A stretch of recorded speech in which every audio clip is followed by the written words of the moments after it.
Wassalatu wassalamu ala rasulillah wa ala alihi wa ashabihi wa mawalah wa la hawla wa la quwwata illa billah, amma ba'du. Alhamdulillah, para bapak, para ikhwan, para akhwat rahimani wa rahimakumullah. Yang pertama, tentu mari kita senantiasa bersyukur kepada Allah Subhanahu wa taala sehingga mengingatkan kita bahwa kita adalah hamba yang melimpah ruah dengan kenikmatan Allah yang menuntut kita untuk senantiasa bersyukur kepada Allah Subhanahu wa taala. Akan Nabi, tidak mungkin kita akan bisa mensyukuri nikmat Allah dengan maksimal bagaimanapun usaha kita, karena banyaknya nikmat Allah yang bahkan tidak mungkin terhitung oleh kita semuanya. Sehingga yang diajarkan oleh Nabi kita yang mulia sallallahu alaihi wasallam adalah menggabungkan antara kesadaran kita bahwa kita berlimpah ruah dengan nikmat, dan bersama dengan itu kita mengakui tentang segala kekurangan, bahkan dosa-dosa yang kita lakukan. Dan itulah yang diajarkan oleh Nabi kepada kita dalam Sayyidul Istighfar, abu'u laka binikmatika alayya wa abu'u bidambi faghfirli. Alhamdulillah, telah kita sampaikan pada pertemuan yang lalu bahwa di antara kenikmatan Allah yang mesti kita selalu perhatikan adalah nikmat khusus yang Allah berikan kepada kita, itu nikmat agama. Karena nikmat dunia Allah sebar dan berikan kepada siapapun dari kalangan para hamba tanpa kecuali. Dan segala nikmat dunia sesungguhnya hakikatnya adalah ibtila, merupakan ujian dari Allah Subhanahu wa taala, dan tidak berkaitan dengan kecintaan maupun kebencian Allah kepada kita. Sehingga jangan pernah kita mengukur kemuliaan dan kehinaan kita, kemudian kecintaan Allah dan kebencian Allah kepada kita ukur dengan berbagai macam kondisi dunia yang sedang kita alami.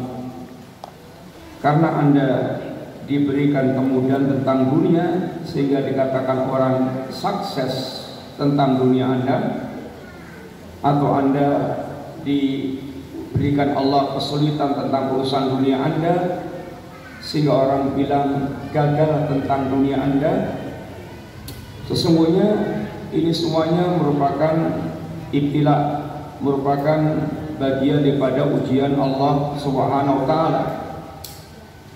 Yang Allah menguji kita semuanya, wa nabluukum bisyarri wal khairi fitnah.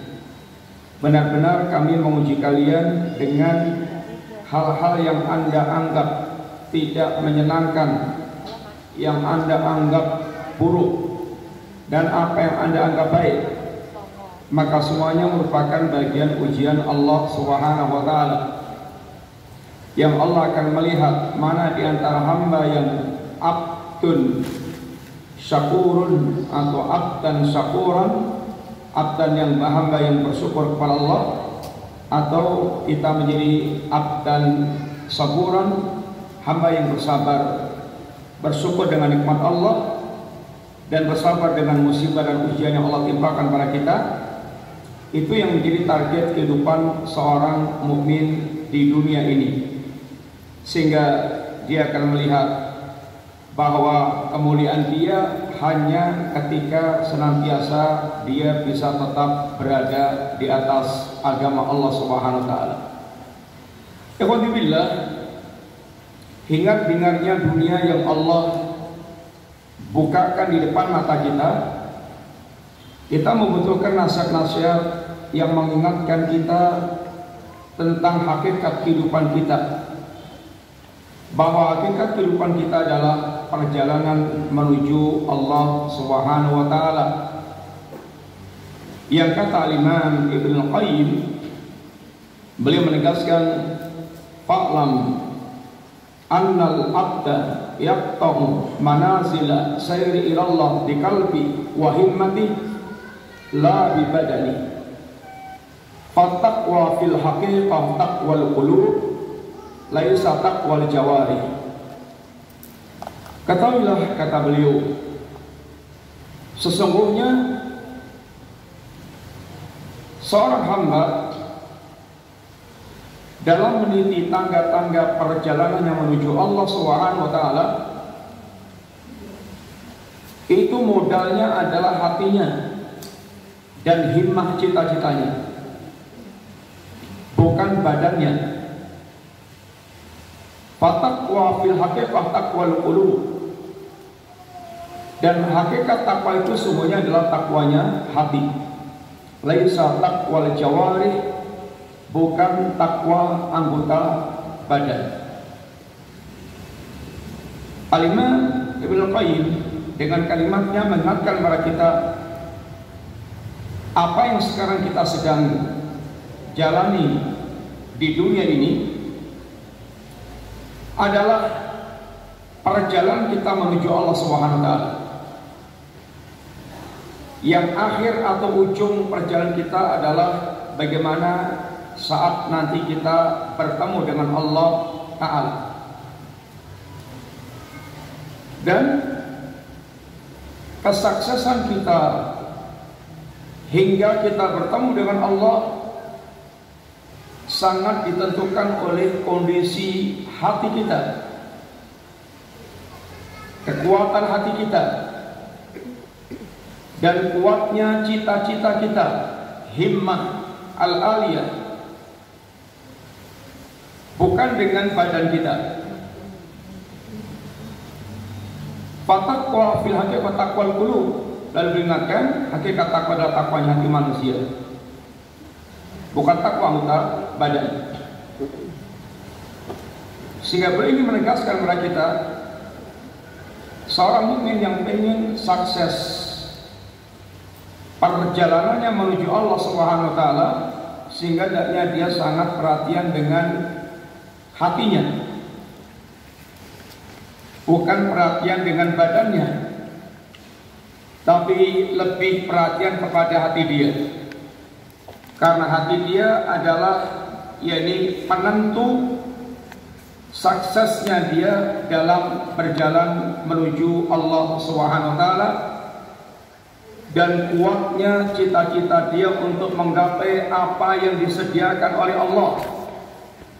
Kuatnya cita-cita dia untuk menggapai apa yang disediakan oleh Allah Subhanahu wa taala. Alhamdulillah rahimani wa rahimakumullah. Sehingga kita diingatkan bahwa masa depan kita yang hakiki adalah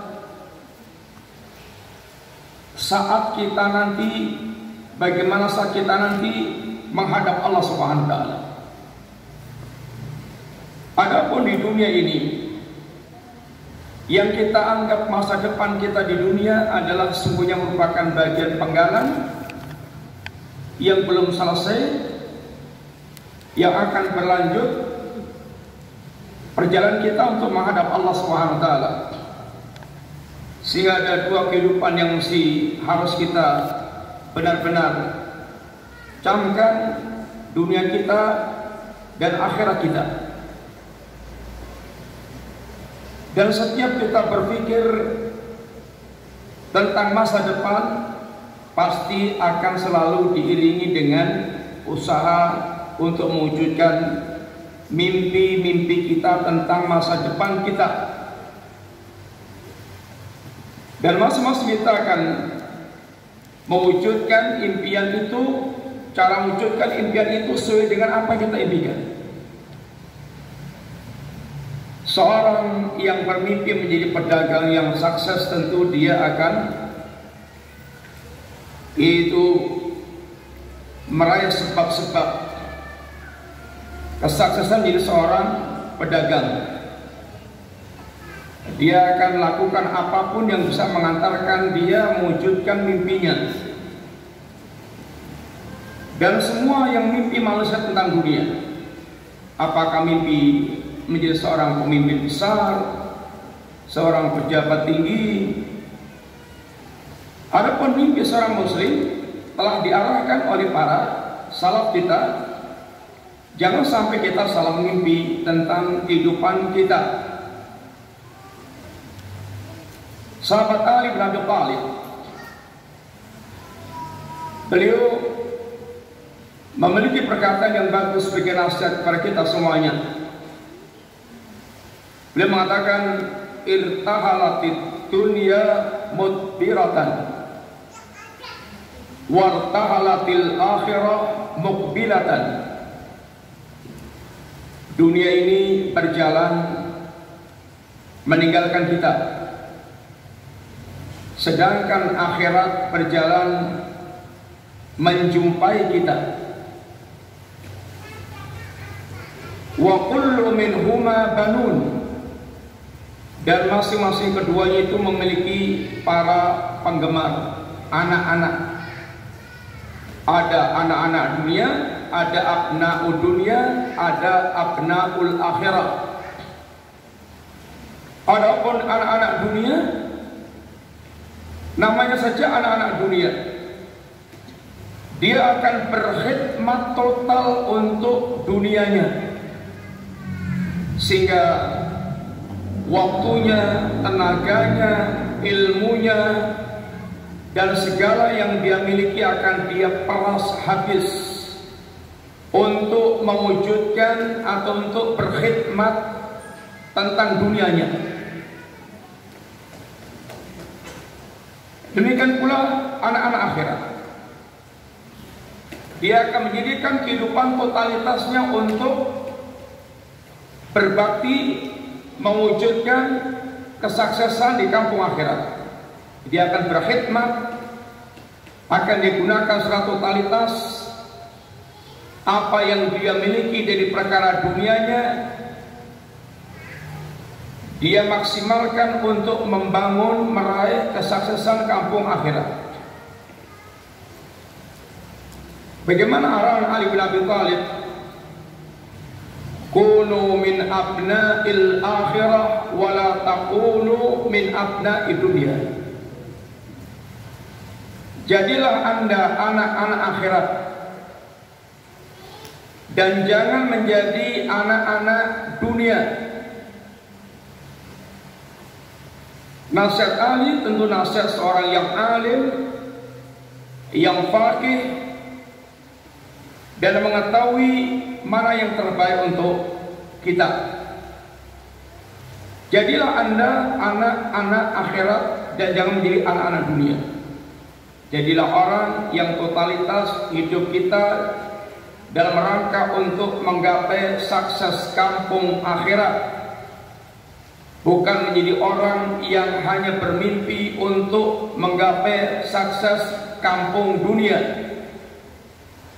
Jadilah Anda orang-orang yang totalitas menjadikan semua aset kita untuk membangun kampung akhirat.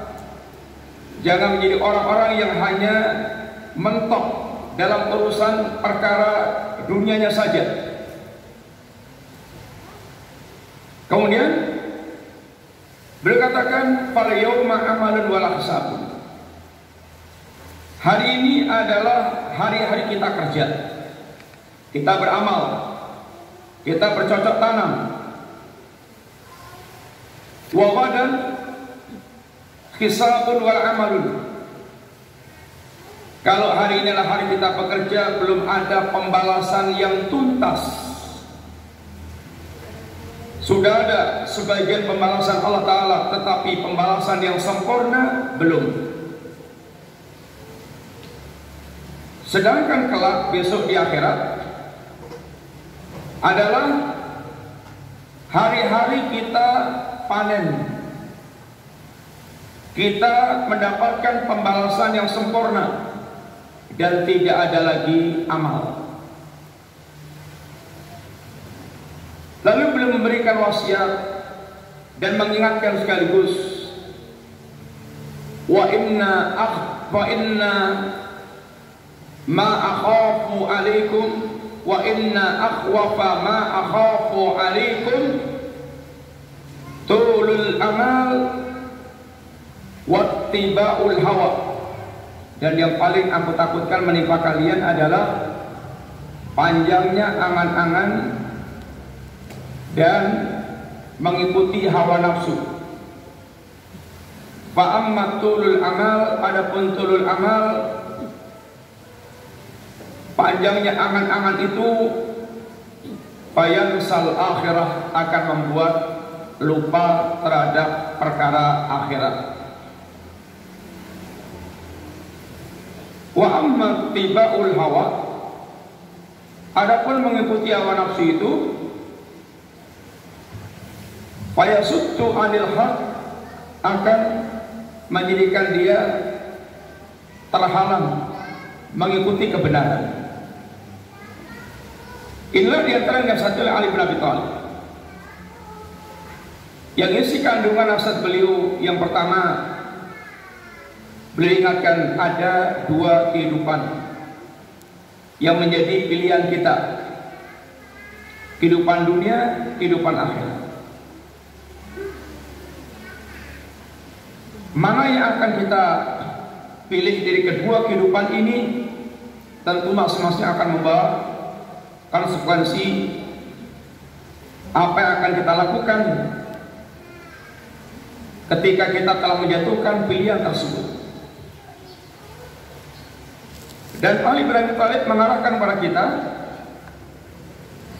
agar menjadi abnaul akhirat, jadilah anak-anak akhirat yang mengerahkan totalitas segala yang kita miliki dan kita lakukan di dunia, semuanya dalam rangka untuk membangun kampung akhirat kita. Hal ini sebagaimana juga yang diarahkan oleh Allah, yang diarahkan oleh Rasulullah SAW, agar seorang muslim yang pertama kali harus dia tancapkan dalam kehidupannya bahwa cita-cita itu harus, atau orientasi kita harus orientasi akhirat. Itu harga mati, berorientasi akhirat dalam kehidupan kita, karena disitulah hakikat keberuntungan. Hakikat keberuntungan adalah keberuntungan kampung akhirat. Allah Subhanahu wa taala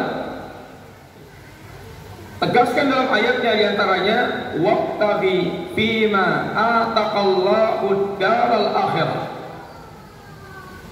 Carilah oleh Anda kampung akhirat. Dengan apa?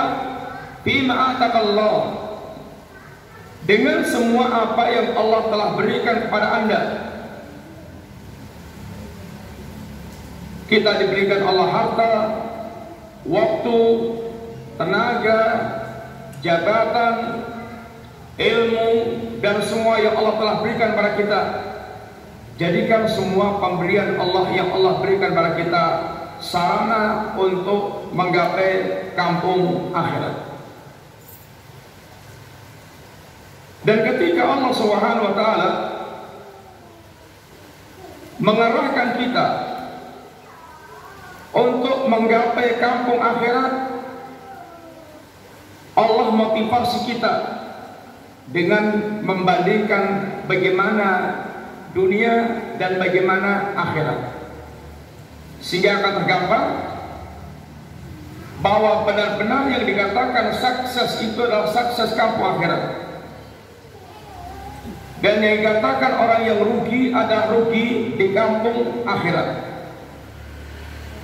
Sehingga ketika Allah berbicara tentang kesuksesan, Allah katakan kullu nafsin dha'iqatul maut wa innama tuwaffawna ujurakum yawmal qiyamah. Faman sukhsiha 'anil nar wa udkhilal jannah faqad faza. Wa mal hayatud dunya illa mata'ul ghurur. Kata Allah, setiap jiwa itu pasti akan mengalami kematian. Itu sebuah kepastian. Yang saleh, yang taleh, yang kaya raya, yang super miskin, semua akan mengalami kematian. Dan tidak ada seorang pun yang bisa lari dari kematian. Walaupun dia senantiasa berusaha untuk menghindari kematian. Qul innal mauta alladzi tafirruna minhu fa innahu mulaqikum. Katakanlah, kematian yang senantiasa Anda lari darinya. Kalau lapar dia makan, kalau haus dia minum, kalau sakit dia berobat, kalau kepanasan dia berteduh. Ini semuanya bentuk dari lari kematian, lari dari kematian. Tapi bagaimanapun Anda lari dari kematian, pasti kematian akan menjumpai Anda. Yudrikumul maut walau kuntum fi burujin musayyadah.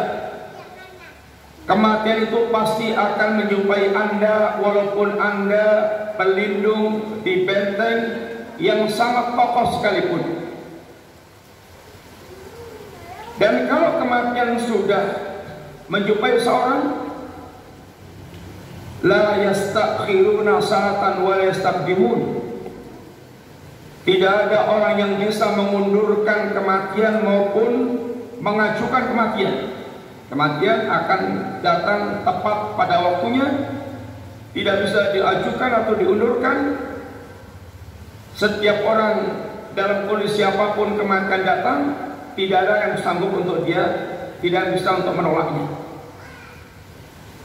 Sehingga kematian pasti akan merenggut setiap orang, dan tidak ada yang bisa menghindar dari kematian tersebut. Dan kematian ini adalah pintu awal atau pintu gerbang kita untuk masuk kepada kehidupan yang hakiki, kehidupan yang sungguhnya. Ini kampung akhirat. Pintu gerbangnya adalah kematian. Dan kematian apabila datang akan memutuskan segala kesempatan dia untuk beramal yang merupakan bekal menghadap Allah Subhanahu wa taala. Alhamdulillah, perjalanan kita menghadap Allah Subhanahu wa taala, kita awali dari kehidupan kita di dunia sekarang ini, dan kita akan melalui tahapan-tahapan untuk menuju Allah Subhanahu wa taala. Tahapan yang pertama adalah kematian yang menimpa kita. Dan kematian ini alamat kita apakah kemudian berikutnya kita akan dimudahkan hari setelahnya atau kita akan mengalami kesulitan. Maka perhatikan alamat-alamat kesuksesan kita menempuh kampung akhirat. Perhatikan bagaimana saat Anda sekarang di dunia ini. Apakah Anda termasuk di antara yang dikatakan Nabi para pegawai Allah, atau orang-orang yang teledor dalam berkhidmat dan berbakti kepada Allah Subhanahu wa taala? Nabi SAW mengatakan dalam sebuah hadis, "Idza aradallahu bi 'abdihi al-khaira istakmalahu." Jika Allah Subhanahu wa taala menghendaki kebaikan bagi seorang hamba, Allah akan menjadikan hamba itu pekerjanya. Allah akan mempekerjakan hamba itu. Para sahabat ketika mendengar ini terheran-heran. Kaifa yastakmilu ya Rasulullah? Bagaimana Allah Subhanahu wa taala mempekerjakan hamba tersebut? Apa memangnya Allah membutuhkan para pekerja? Tentu enggak. Allah enggak butuh kepada apapun dan siapapun. Apa yang dimaksudkan dengan Allah mempekerjakan hambanya itu? Kata Nabi, liyuwaffiquhu li'amalin salih qabla mautih. Allah akan memberikan taufik kepada hamba ini untuk beramal saleh sebelum kematiannya. Maka di antara alamat kesuksesan seseorang di kampung akhirat, lihatlah sekarang ini posisi kita menjadi para pegawai Allah atau justru menjadi orang yang mereka membangkang kepada Allah SWT. Orang yang mereka menjadi para pegawai Allah, mereka akan disibukkan oleh Allah untuk melakukan segala macam bentuk amal saleh. Sehingga Allah ungkapkan, Allah bahasakan orang-orang yang mereka beramal saleh, mentaati Allah Subhanahu wa taala. Mereka adalah menjadi para pegawai Allah. Dan ini sebuah kebanggaan bagi seorang muslim. Seorang dia akan berbangga ketika dia melihat di mana tempat dia bekerja, berapa gajinya, atau siapa bosnya.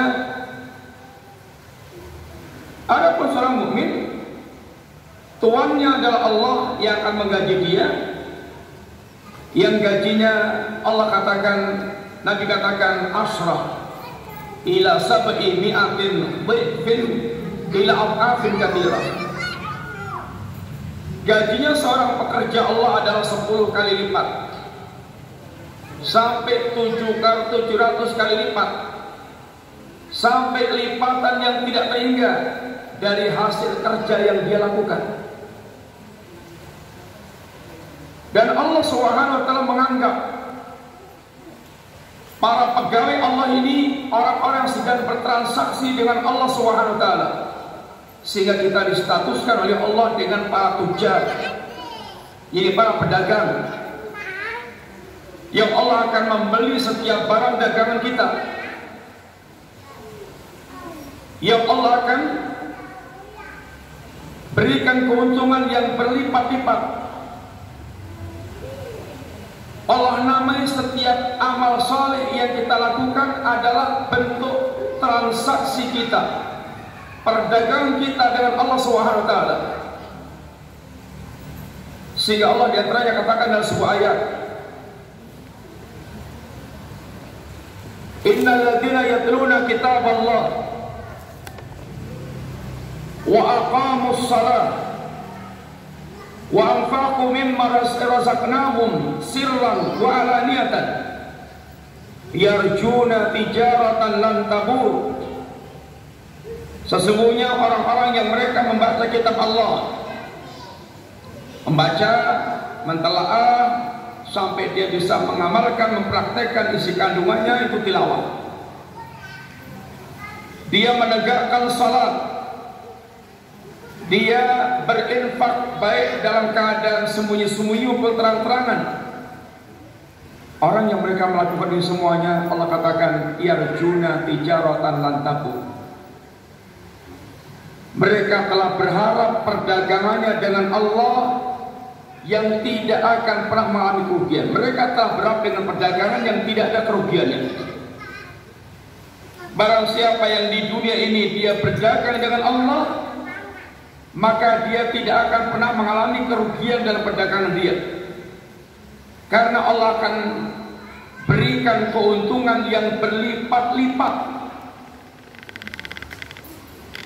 Dan ini dalam rangka Allah memotivasi seorang hamba untuk mereka ini beramal saleh. Karena sungguhnya kita adalah hamba Allah, semua yang ada pada kita adalah pemberian Allah. Termasuk ketika kita dimudahkan beramal, itu adalah merupakan karunia Allah. Tapi kita setiap amal kita disetatuskan Allah menjadi seorang tajir, sebagai seorang tajir, seorang pedagang yang dengan amal-amal kita Allah membahasakan dirinya membeli setiap apa yang kita jual kepada Allah Subhanahu wa taala. Dan pembelian Allah, harga yang Allah berikan untuk kita sangat mahal. Innallaha ashtara minal mu'minina anfusahum wa amwalahum bi anna lahumul jannah. Sesungguhnya Allah membeli jiwa dan harta seorang mukmin dengan surga. Jiwa kita, tidaklah kita mengalami capek, mengalami penderitaan, mengalami kesulitan dan kesusahan dalam mewujudkan ketaatan kita kepada Allah. Dan tidaklah harta yang kita miliki kita keluarkan fisabilillah, kecuali semuanya itu dianggap oleh Allah sebagai perdagangan yang akan Allah beli. Sehingga tidak ada yang sia-sia dalam kehidupan seorang muslim. Dan Allah akan beli dengan jannah, Allah akan beli dengan keridhaan Allah Subhanahu wa taala.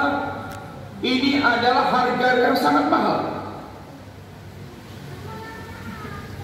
Yang Allah katakan pula, lilladzina ahsanul husna wa ziyadah. Orang-orang yang di dunia sekarang ini,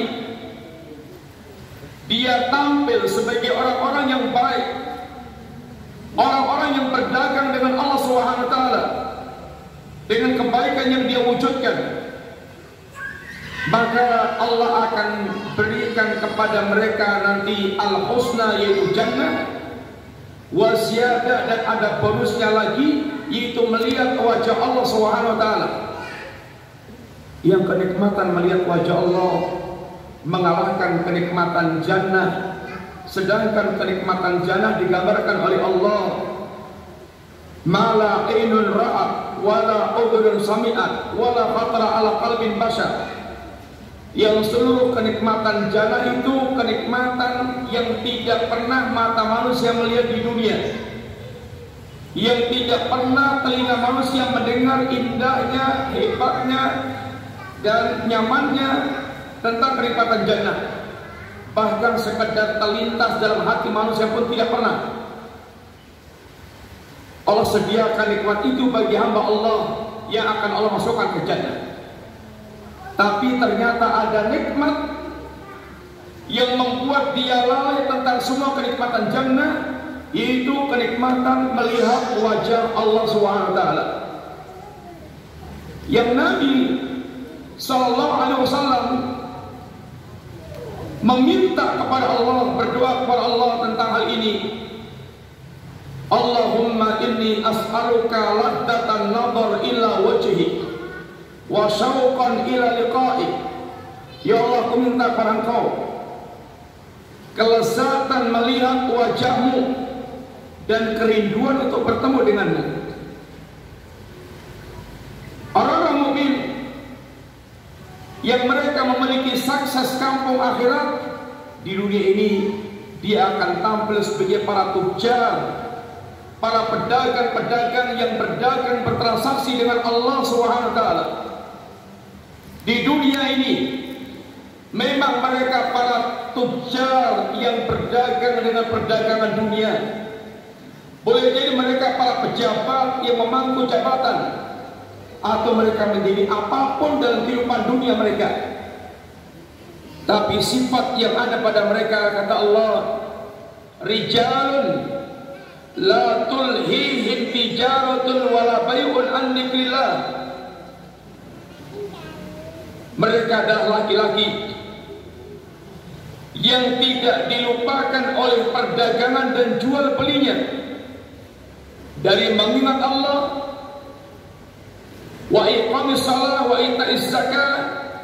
Tidak dilupakan dari menunaikan kewajiban sebagai seorang hamba, bersama dengan dia berdagang, bersama dengan dia ini orang yang bekerja.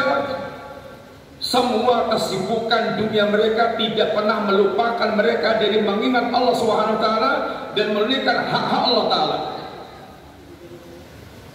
Dan hati mereka yakhafuna yauman tataqallabu fihi al-qulub wal absar.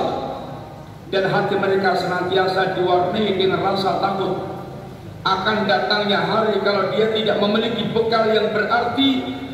Hati akan bergolak dan mata akan terbelalak.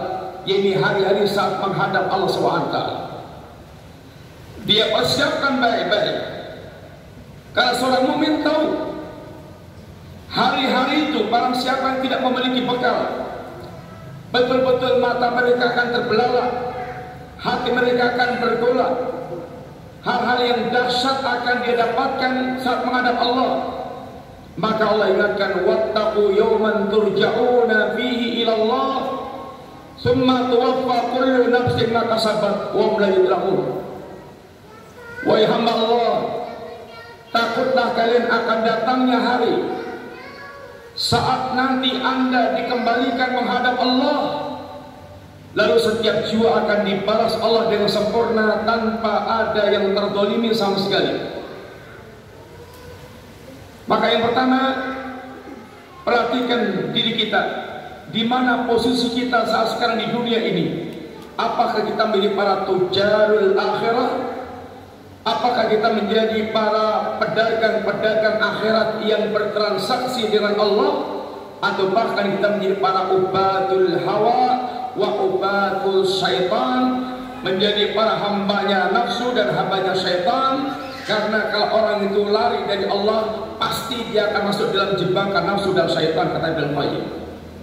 Harabu min riqil ladzi khuliqu lah faqulu fi riqin nafsi wa syaitan.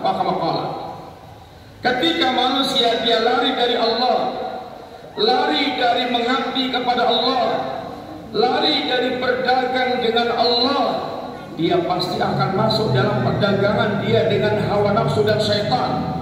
Dia akan masuk dalam jebakan hawa nafsu dan syaitan. Dan alangkah ruginya orang yang mereka dirinya dia sibukkan untuk memuaskan nafsu dan syaitan, karena tidak akan ada keuntungan apapun dunia maupun akhirat dia. Yang kedua, ikhwani fillah, perhatikan saat akhir kehidupan Anda nanti, yang akan menentukan detik-detik yang akan menentukan pula nasib Anda saat nanti Anda menghadap Allah SWT. Yang Nabi ingatkan, innamal a'malu bil khawatim. Seseorang itu amalnya ditentukan dengan akhir penutupannya. Amal-amal itu ditentukan nasibnya pada penutupan amal. Lihatlah akhir kehidupan Anda. Jangan sampai kita memiliki nasib yang sangat tragis yang diingatkan oleh Rasulullah SAW. Inna rajula la ya'malu bi amali ahli jannah hatta ma yakunu bainahu wa bainaha illa dhira' fayamalu bi amali ahli nar fayadkhuluha. Ada seseorang yang dalam rentang waktu sekian lama dia menampakkan amalannya amalan ahlul jannah. Kemudian jarak antara dia dengan surga tinggal 1 jengkal, jarak yang sangat dekat. Seandainya dia beramal seperti amal-amal yang biasa dia lakukan, maka dia tinggal masuk surga. Tapi ternyata di akhir amal kehidupannya, di akhir kehidupannya amal yang dia lakukan, fayat malu bi amali ahli nar, dia pun kemudian beramal dengan amalnya ahli nar, fayat khuluha, dia pun akhirnya masuk neraka dengan akhir amalan dia, amalan ahli nar tersebut. Ini rentetan sungguhnya. Orang yang mereka kelihatan awalnya beramal dengan amalan ahlul jannah, apa ada orang yang mereka tahu-tahu mereka kemudian akhir kehidupannya beramal dengan amalan ahlul nar? sesungguhnya hampir tidak pernah didapatkan, kecuali pasti dia punya rentetan yang rusak pada hari-hari sebelumnya. Karena amalan itu ada yang zahir, ada yang batin. Orang yang zahirnya kelihatan beramal dengan amalan ahlul jannah, maka dikatakan Nabi, fima yabdu linnas, apa yang nampak oleh pandangan mata manusia. Berarti ada amal-amal yang tidak nampak oleh pandangan mata manusia. Yang boleh jadi ada seorang yang mereka menampakkan amal zahir yang baik, padahal sungguhnya dia memiliki amal batin yang buruk, sehingga orang menilainya, orang tahunya dia salah, tapi ternyata akhir hidupnya dia berakhir dengan su'ul khatimah. Ini tidak akan terjadi pada orang yang mereka betul istiqamah zahiran wa batinan. Tidak akan terjadi pada orang yang saleh zahiran wa batinan. Akhir kehidupan yang buruk ini, seandainya awalnya dah kelihatan baik, itu pasti menimpa pada orang yang mereka memiliki batin yang buruk, atau memiliki amal tersembunyi yang buruk yang tidak dilihat oleh orang. Dan ada model orang seperti itu ada. Bahkan Nabi kita sallallahu alaihi wasallam mengingatkan dengan sebuah hadis yang insyaallah pernah antum dengar semuanya pula, yang Nabi katakan, la a'lamanna aqwaman min ummati ya'tuna yaumal qiyamati bil hasanati amsali jibali qiyamata bayda.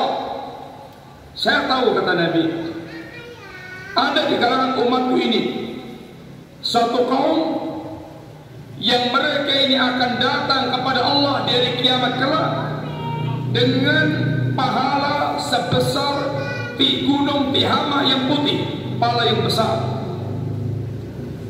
tetapi memiliki nasib yang sangat tragis. Apa itu? Fayaj'aluhallahu haba'an manthura.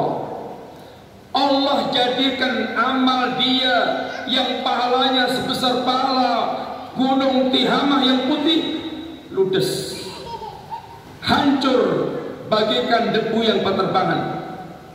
Gak ada lagi yang bisa dimanfaatkan. Para sahabat yang mendengar ini tentu sangat miris.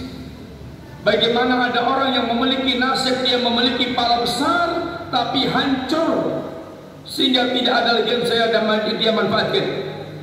Kata para sahabat, ya Rasulullah, sibhum lana, jalihim lana, alla nakuna minhum wa nahnu la na'lam. Ya Rasulullah, sifatkan dan terangkan tentang mereka kepada kami, ya Rasulullah, agar kami tidak termasuk golongan mereka, sedangkan kami tidak tahu siapa itu mereka. Alhamdulillah, itulah jiwa para sahabat. Kekhawatirannya seandainya tidak mengetahui sesuatu akan terjerumus, sehingga mereka memiliki semangat untuk bertanya dan memperjelas masalah. Dan memang berapa banyak orang mereka tidak paham tentang sebuah keburukan, dan kemudian mereka tenggelam dalam keburukan itu, sedangkan mereka tidak sadar. Berapa banyak orang yang mereka tenggelam dalam syirik, dan mereka tidak sadar kalau dia sedang tenggelam dalam kesyirikan, karena memang tidak tahu hakikat syirik. Berapa banyak orang yang tenggelam dalam perbuatan kemaksiatan, hakikat maksiat, tapi dia tidak merasa maksiat karena tidak paham. Berapa banyak orang tenggelam dalam bid'ah dan khurafat yang mereka tenggelam di dalamnya, dan mereka tidak sadar kalau dia tenggelam di situ karena tidak tahu. Maka kebodohan ini musibah kita, musibah besar. Orang-orang yang mereka tenggelam dalam kebodohan dan musibah besar, ini pintu besar yang menenggelamkan mereka dalam kesesatan dan kegelapan. Maka kata Ibnu Qayyim tentang orang-orang yang bodoh tentang agama, fala raiba annal jahla aslu kulli fasadin wa kullu dhararin yalhaqul abdu fid dunya wa ukhrahu fa huwa natijah. Tidak diragukan lagi bahwa kebodohan itu merupakan sumber segala kerusakan.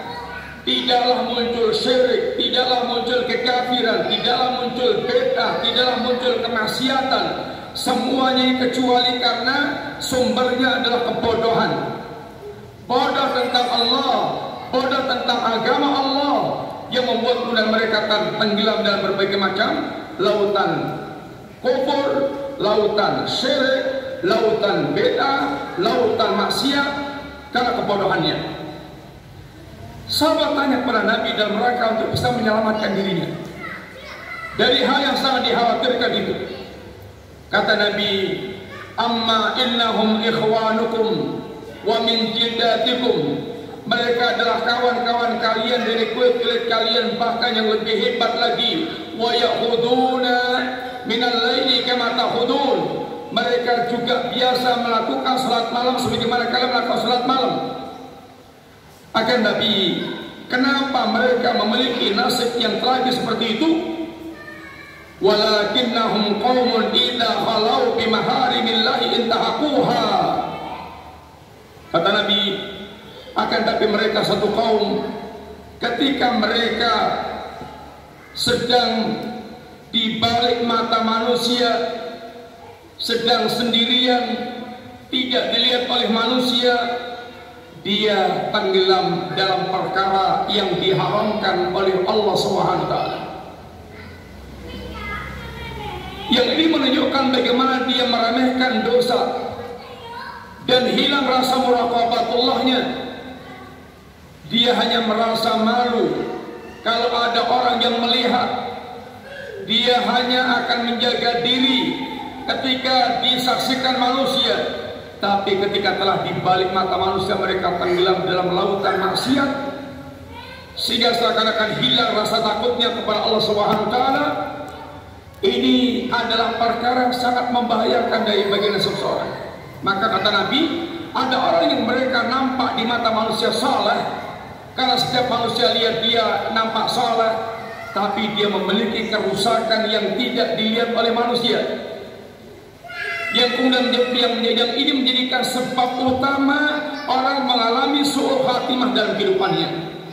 Dia berakhir dengan amalan ahlun nar fayadkhuluha. Alhamdulillah. Maka di sini para ulama mengingatkan agar seorang muslim dia senantiasa memperhatikan hatinya lebih daripada zahirnya dia. Karena hati ini merupakan pusat kebaikan yang menentukan hakikat kebaikan seorang dan kualitas amal seorang. Alhamdulillah. Maka lihatlah akhir nasib Anda saat nanti Anda menjelang kematian. Anda termasuk orang yang akan berada dalam kebaikan atau keburukan. Akan tapi di antara keadilan Allah, tidaklah orang mengalami keburukan di akhir kehidupannya, pasti itu adalah ada awalannya. Maka kata para ulama, al-awakhir miratus sawabiq. Apa yang menimpa di akhir-akhir kehidupan orang itu pasti itu warisan sebelumnya, pasti. Sehingga orang mereka memiliki kebiasaan buruk yang boleh jadi orang tidak melihat. Ini sangat berbahaya, akan mewariskan keburukan di akhir hayatnya. Dan kata para ulama, alhamdulillah tidak pernah kita jumpai orang yang mereka saleh zahiran wa batinan mengalami akhir kehidupan yang buruk. Di saat menjelang kematian, Nabi kabarkan kepada kita, man ahabba liqa Allah ahabballahu liqa'ah, wa man kariha liqa Allah kariha Allah liqa'ah. Barang siapa yang dia suka bertemu dengan Allah Ta'ala, niscaya Allah akan suka bertemu dengan dia. Barang siapa yang benci bertemu dengan Allah, Allah akan benci pula bertemu dengan dia. Aisyah radhiyallahu anha, beliau menanyakan kepada Rasulullah, ya Rasulullah, karahiyatul maut, kulluna nakrahul maut. Ya Rasulullah, tentang kebencian kepada kematian. Kita semuanya ini adalah orang yang benci kepada kematian. Ya begitulah kita semuanya. Kita semuanya orang yang benci dengan kematian. Gak ada yang suka dengan kematian. Antum kalau ditawari mati sekarang atau besok-besok itu gimana? Ya tentu kita nggak mau mati sekarang, besok-besok lah. Hanya orang yang mereka membenci kematiannya ada dua. Membenci kematian karena dia cinta dunia, sehingga tidak ada harapan bertemu dengan Allah, gak ada harapan mendapatkan jannah di kampung akhirat karena cintanya dia kepada dunia. Ini yang digambarkan oleh Allah dengan ungkapan tentang orang-orang yang lalai dalam kehidupan mereka. Innal ladzina la yarjuna liqa'ana wa radu bil hayati dunya watma'annu biha walladzina hum an ayatina ghafilun ulaika ma'wahumun nar bima kanu yaksibun. Sesungguhnya orang-orang yang mereka tidak ada harapan bertemu dengan Allah. Bagaimana akan punya harapan bertemu dengan Allah? Mengenal Allah saja enggak. Bagaimana akan dia punya harapan bertemu dengan Allah yang hatinya tidak mengenal Allah, tidak mencintai Allah, apalagi merindukan Allah, yang tidak tumbuhnya kecintaan dan kerinduan kepada Allah karena mereka tidak mengenal Allah Subhanahu wa ta'ala. Sehingga kehidupan orang-orang yang tidak mengenal Allah dan kampung akhirat ini, mereka hanya ridha dan tenang dengan kehidupan dunia. Waradu bil hayati dunya watma'anu biha. Kehidupannya segala-galanya adalah hanya dunia. Sehingga yang membuat dia ridha atau dia murka, yang membuat dia tenang atau dia gelisah, hanya urusan dunia. Alhamdulillah, beda dengan seorang mukmin. Mukmin yang mengenal Allah Subhanahu wa ta'ala itu, kerinduannya kepada Allah, kecintaannya kepada Allah, dan harapan-harapan mereka tentang kampung akhirat akan sangat dominan. Kegelisahan dia, ketenangan dia, keridhaan dia, kemurkaan dia berkaitan dengan hal yang berkaitan dengan Allah dan kampung akhirat. Seorang mukmin dia bisa tidak dibuat gelisah tentang dunia dia karena dia tahu harga dunia. Tapi dia akan senantiasa gelisah yang berkaitan dengan nasib dia di kampung akhirat.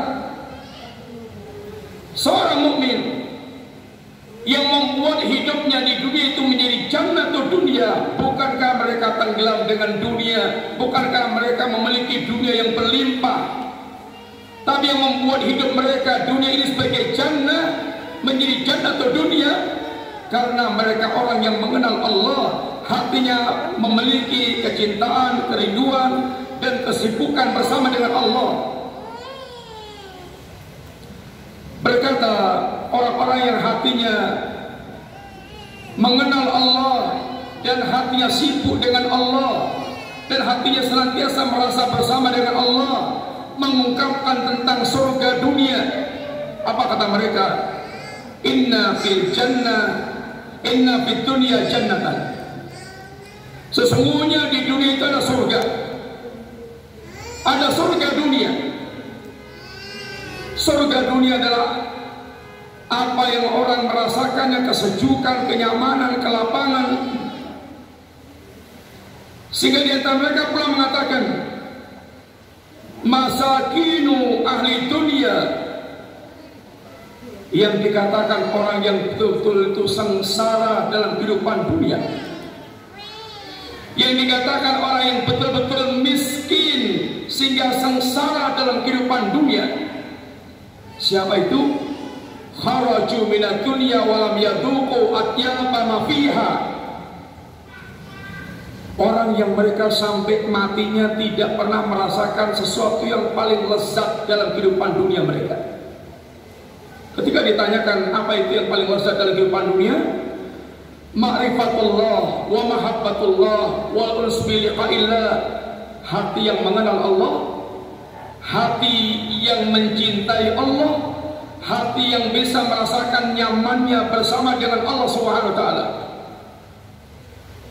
Seorang ulama semisal Syekhul Islam Ibnu Taimiyah, beliau seorang yang alim, seorang yang pembencinya sangat banyak, karena memang tugas ulama adalah memaparkan kebenaran, membantah kebatilan, sehingga orang mereka terbantahkan, terbongkarkan kebatilannya, memiliki kedengkian yang besar dan kebencian yang besar, yang sering ketika mereka dekat dengan para penguasa akan menjadi provokator para penjilat yang menginginkan untuk membunuh Syekhul Islam, atau menangkap dan dipenjarakannya, atau kemudian diusir dari negerinya. Akan tapi apa kata Syekhul Islam menghadapi gerakan para musuhnya yang berusaha untuk menyengsarakan dirinya? Ma yaf'aluna a'da'i, apa sih yang ingin dilakukan oleh para musuh-musuhku itu? Inna jannati fi sadri, semuanya surga itu ada di dadaku. Artinya kemanapun beliau berada, beliau pergi, jannahnya senantiasa bersama dengannya. Ma yaf'aluna a'da'i inna jannati fi sadri, in qataluni faqatli syahadah, wa in taraduni fatardi siyahah, wa in habasuni fahabsi khulwah. Kata beliau, seandainya mereka berhasil membunuhku dalam keterbunuhanku adalah mati syahid. Kata Nabi, tidak ada ahlu dunia dari kalangan kaum mukminin yang ketika mati dia pengen dikembalikan ke dunia seperti orang yang mati syahid. Kalau ahli maksiat, kuffar wal musyrikin wal fujjar, kemudian mereka kedatangan mati, kemudian mereka pengen dikembalikan ke dunia, semua mereka memiliki keluhan yang demikian itu. Kalau mereka di dunia tidak pernah mereka mengumpulkan bekal, mempersiapkan diri untuk menghadap Allah, sehingga kematiannya membuat mereka menyesal dan ingin seandainya dia kembalikan ke dunia. Hatta idza jaa ahadahumul maut qala rabbi irji'un la'alli a'malu salihan fima taraktu kalla innaha kalimatun huwa qailuha wa min waraihim barzakhun ila yaumi yub'atsun. Kata Allah, hingga apabila kematian mendatangi salah seorang di antara mereka, apa yang mereka ucapkan? Ya Rabb, kembalikan hidupku ke dunia, ya Rabb. Ya Rabb, kembalikan hidupku ke dunia, ya Rabb. Untuk apa dia pengen kembali ke dunia? La'alli a'malu salihan fima taraktu. Tidak ada keinginan kecuali mereka hanya ingin agar aku bisa beramal saleh apa yang dulu aku tinggalkan. Tapi kata Allah, kalla innaha kalimatun huwa qailuha. Enggak, itu hanya ucapan kamu saja. Itu hanya ucapan semata-mata. Dan mereka sekarang tinggal berada di alam barzakh ila yaumi yub'atsun, sampai nanti dia dibangkitkan Allah Subhanahu wa taala. Atau ungkapan mereka yang lainnya, Rabbi laula akhartani ila ajalin qarib. Ya Allah, undurkan barang sebentar saja umur kematianku. Berikan aku kesempatan sebentar saja. Untuk apa sih? Fa'asaddaqa wa aku minas salihin, agar aku bisa sedekah, agar aku menjadi orang yang saleh. Tapi semua itu tidak akan pernah dikabulkan oleh Allah Subhanahu wa taala. Atau bahkan mereka akan memiliki ungkapan-ungkapan penyesalan yang lebih rinci lagi, yang Allah habarkan tentang mereka yang tidak pernah mempersiapkan diri untuk menghadap Allah Subhanahu wa taala. Allah sudah sampaikan lewat nabinya, disambung lewat para ulamanya, disambung lewat para dai-dainya, yang mengingatkan manusia agar mereka selalu kembali kepada Allah, dan jangan pernah mereka itu lalai dalam kehidupan mereka, atau tenggelam dalam kelalaian, larut dalam kelalaian. Allah sudah ingatkan lewat nabinya. Allah panggil semuanya para hamba-hamba Allah yang mereka selama ini lari dari Allah, menjauh dari Allah. Qul ya ibadiyalladzina asrafu ala anfusihim La taqnatu min rahmatillah. Wahai hamba Allah, wahai para hambaku yang melampaui batas, jangan pernah kalian putus asa dari rahmatku, rahmat Allah. Dengan cara bagaimana? Kembalilah kepada Allah, bertobatlah kepada Allah. Innallaha yaghfiru dzunuba jami'an. Allah yang akan mengampunkan segala dosa. Lalu Allah seru mereka, wahai hambaku, wa anibu ila rabbikum wa aslimu lah min qabli ayatiyakumul adabu thumma la tunsarun. Wahai hambaku, kembalilah kalian kepada Allah. Jangan kalian terus lari dari Allah. Kembalilah kepada Allah. Kembalilah kepada Allah, kepada Rabb kalian, sebelum datang azab menimpa kalian. Dan kalau anda sudah tertimpa azab, kalian tidak akan tertolong lagi. Jangan lalai, jangan tenggelam dalam kelalaian hingga sampai kemudian Allah datangkan azab dan mereka tidak siap untuk menerima azab dan tidak akan tertolong lagi, sehingga riwayatnya tamat menjadi orang yang akan sengsara selamanya. Wattabi'u ahsana ma unzila ilaikum min rabbikum min qabli ayatiyakumul adabu baghtatan wa antum la tash'urun. Wahai hambaku, kembalilah kalian kepada Allah, ikutilah jalan yang Allah telah bentangkan kepada kalian. Allah telah berikan kepada kita jalan terbaik, yaitu risalah. Kembalilah ke jalan ini, ikutilah jalan ini yang telah disampaikan nabinya, diteruskan oleh para ulamanya, disambung oleh para dai-nya, dan kita telah dengar itu semuanya. Ikutilah jalan terbaik ini sebelum datang pada kalian azab yang menimpa kalian dengan cara mendadak, lalu kalian tidak pernah sadar, yang kalian tidak pernah sadar, tidak pernah kalian sangka-sangka datangnya azab Allah SWT. Kalau anda tidak segera kembali kepada Allah, kalau tidak segera mengikuti jalan Allah SWT, apa yang anda akan tunggu? Kalau anda tidak segera mempersiapkan diri kembali kepada Allah, bersiap-siap untuk menghadap Allah, apa yang akan anda tunggu lagi? Antakula nafsun ya hasrata ala ma faratu fi jambillah wa in kuntu laminas sakhirin.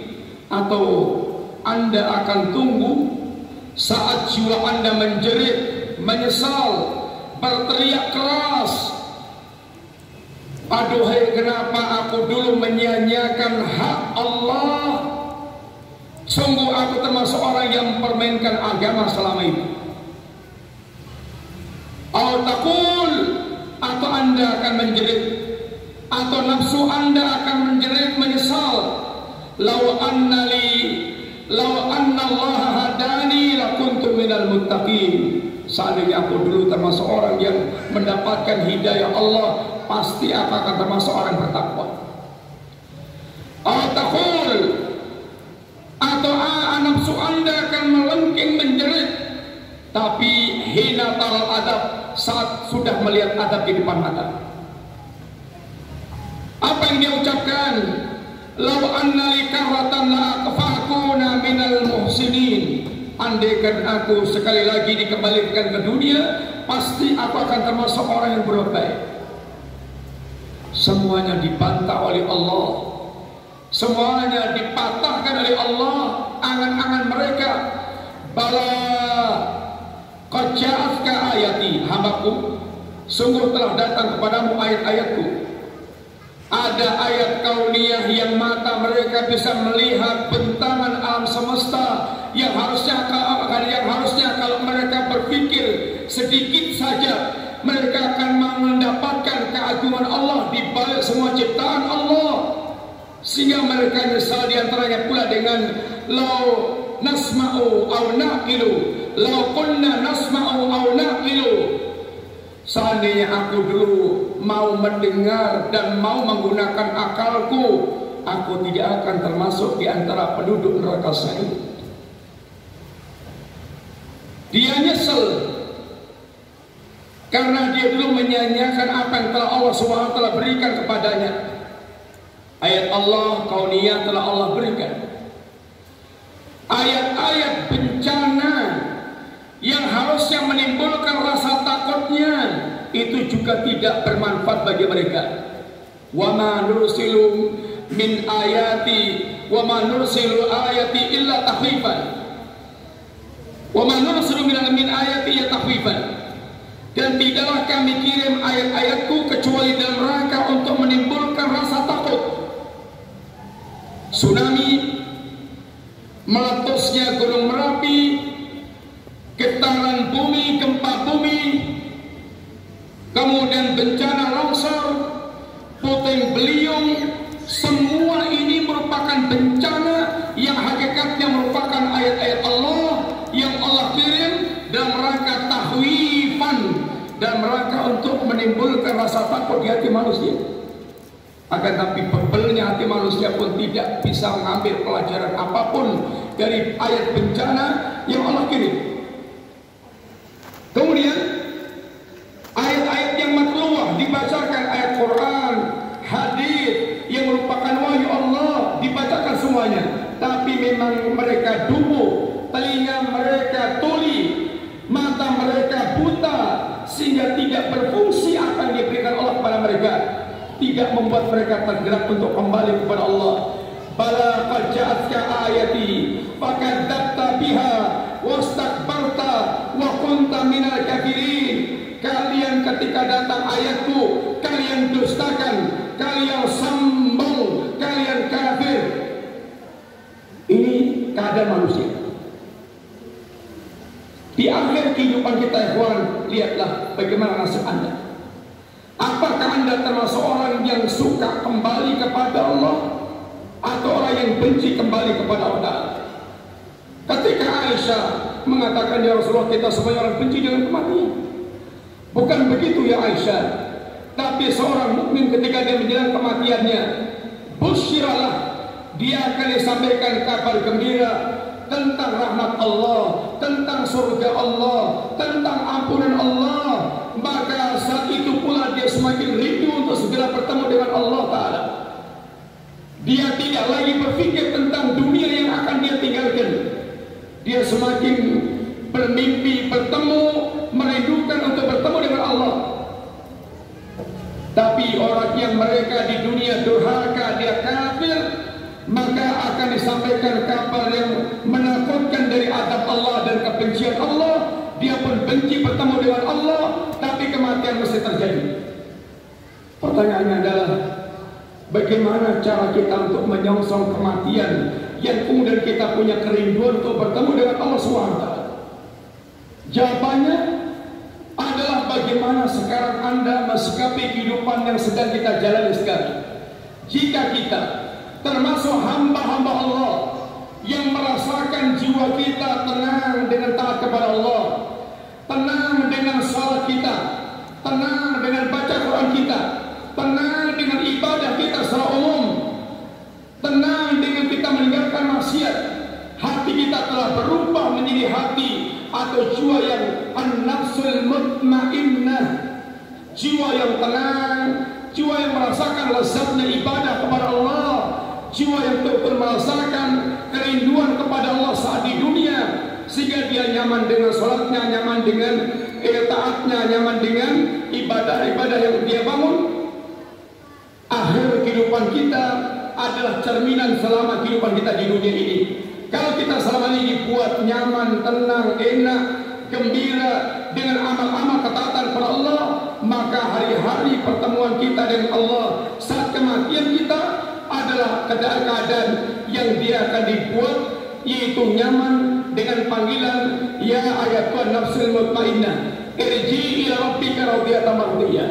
Wahai jiwa yang tenang, kembalilah kepada Rabbmu dalam keadaan ridha dan diridhai oleh Allah Subhanahu wa taala. Adapun kalau kita an-nafsul khabithah, jiwa kita jiwa yang jorok, jiwa yang buruk, yang kufur, yang tenggelam dalam syirik, yang tenggelam dalam kemaksiatan, maka jangan mimpi akhir kehidupannya adalah kehidupan yang nyaman untuk rindu bertemu dengan Allah Subhanahu wa taala. Ini kajian kita pada siang hari ini, billah. Mudah-mudahan manfaat. Kita cukup sekian dulu. Insyaallah kita lanjutkan pada pembahasan akan datang bismillah. Wassallallahu ala nabiyyina Muhammadin wa ala alihi wa sahbihi wasallam. Subhanakallahumma wa bihamdika asyhadu an la ilaha illa anta astaghfiruka wa atubu ilaik. Dan apa kita sampaikan insyaallah mayoritasnya ada di buku yang antum bukan insyaallah. Jazakumullah khair. Assalamualaikum warahmatullahi wabarakatuh. Waalaikumsalam. Jazakallahu khair pada Ustaz Abdul Wadud telah memberikan tausiahnya. Semoga bisa menambah hasanah ilmu kita dan mengambil faedah ilmu yang beliau sampaikan.